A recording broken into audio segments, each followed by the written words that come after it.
भक्तों हर हर महादेव। आइए रामायण पाठ्यक्रम में चौपाई में गायन करें, उनका भावार्थ समझें। पिछले भाग में हमने देखा और सुना कि राजा जनक जी विश्वामित्र के साथ राम और लक्ष्मण को एक सुंदर महल में उन्हें ठहराते हैं। इसके बाद वह उनसे आज्ञा मांगकर अपने महल की ओर विश्राम के लिए जाते हैं और प्रभु श्री रामचंद्र लक्ष्मण जी के साथ भोजन करते हैं और शयन करते हैं। उसी क्रम में आगे लक्ष्मण कुमार जो है जनकपुरी देखना चाहते हैं और प्रभु गुरु से आज्ञा मांगकर उन्हें जनकपुरी दिखाने के लिए ले जाते हैं। उन्हीं चौपाइयों को हम गायन करेंगे और भावार्थ समझेंगे। आइए शुरू करते हैं। लखन हृदय लाल सादि सेखी, जाई जनकपुर आई देखी। प्रभु भय बहुरी मुनि सकुचाही, प्रगट न कहही मन ही मुस्काही। लक्ष्मण जी के हृदय में यह लालसा है, यह इच्छा है कि वह जनकपुर जाके देख आएँ, लेकिन वह प्रभु श्री रामचंद्र जी के डर और मुनि जी से सकुचाने कारण से प्रगट में कुछ कह नहीं पा रहे हैं और मन ही मन मुस्कुरा रहे हैं। राम अनुज मन की गति जानी, भगत बछलता यहुलसानी।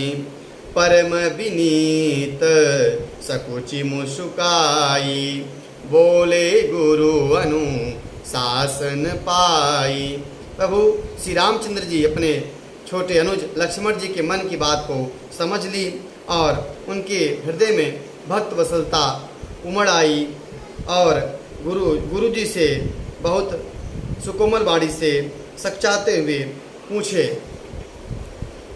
नाथ लखन पुर देखन चही, प्रभु सकोच डर प्रगट न कही। जो राउर आय सुमय पावों, नगर दिखाई तुरत लय आवों।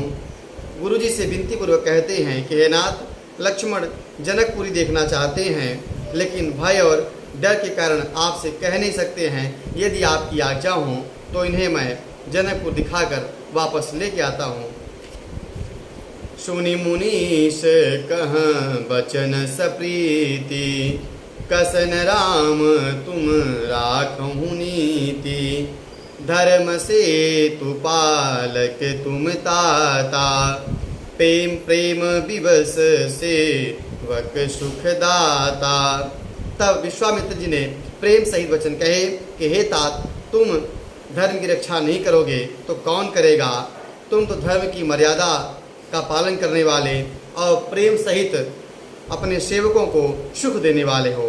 जाई देखिया बहु नगर, सुख निधान दो भाई।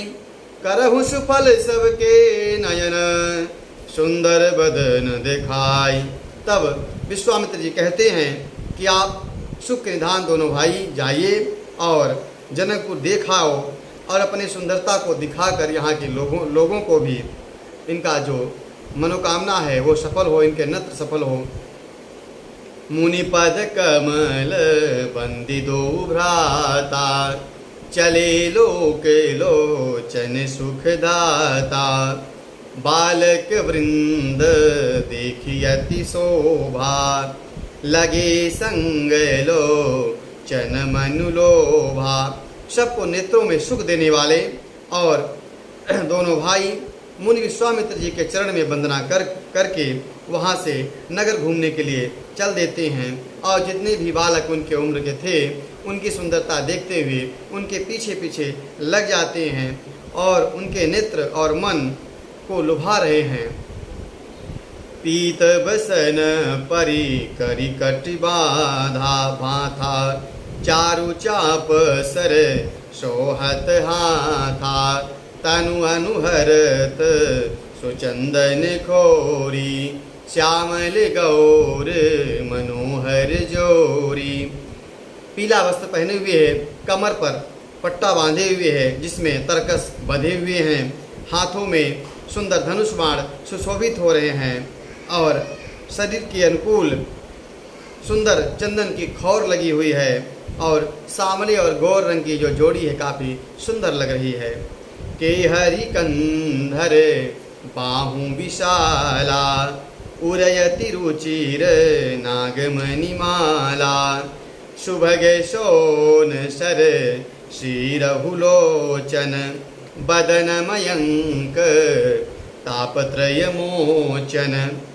सिंह के समान गर्दन वाले, विशाल भुजाएं, छाती पर अत्यंत सुंदर गजमुक्त की माला है, सुंदर लाल कमल के समान नेत्र हैं और तीनों तापों संतापों से छुड़ाने वाले, और इनका मुख चंद्रमा के समान है।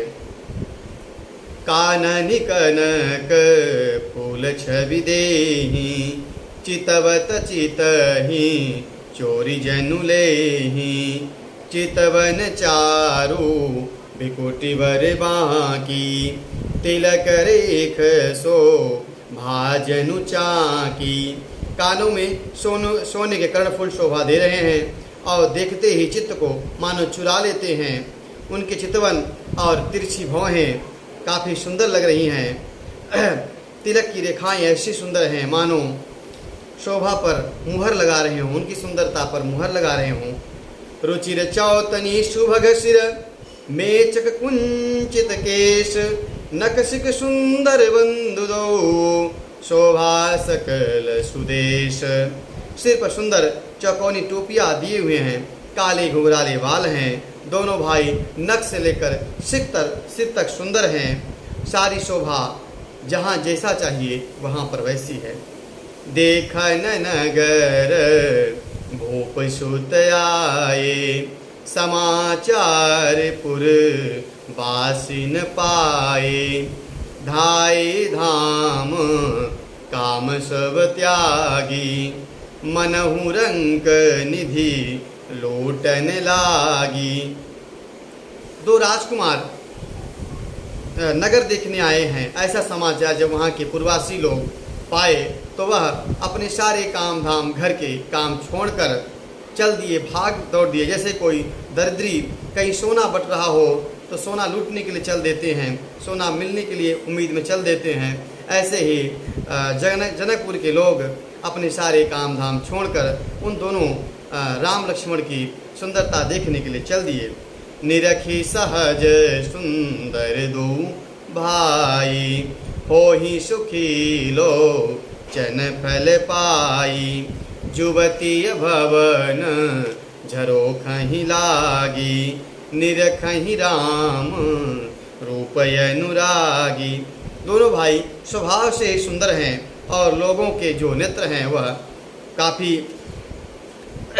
सुखी हो रहे हैं भगवान श्री राम और लक्ष्मण जी की सुंदरता को देखकर। जो युवतियां हैं वह अपने झरोकों से श्री रामचंद्र जी की सुंदरता को देख रही हैं। कहीं परस पर बचन सप्रीति सखी न कोटि काम छवि जीति सुर नर यसुर नाग मुनि माही शोभायसी कहूँ सुनियति नाही। वह आपस में वचन कहती हैं कि सखी इनकी जो शोभा है वह करोड़ों कामदेव इनकी शोभा का वर्णन नहीं कर सकता है, इनकी शोभा की समानता नहीं कर सकता है। देवता नर असुर नाग मुनि कोई भी ऐसा नहीं है, हमने ऐसा कोई सुना नहीं जो कितना सुंदर हो। विष्णुचारी भुज विधि मुखचारी विकट वेश मुख पंचपुरारी अपर देव यस कौन आही यह छवि सख पट तरिय जाही। वो उपमा देती हैं, तुलना करती हैं कि भगवान विष्णु की 4 भुजाएं हैं, ब्रह्मा जी के 4 मुख हैं, शिव जी का भयानक वेश और 5 मुख हैं। हे सखी दूसरा कोई ऐसा देवता नहीं है जिसके साथ इनकी छवि की उपमा की जाए।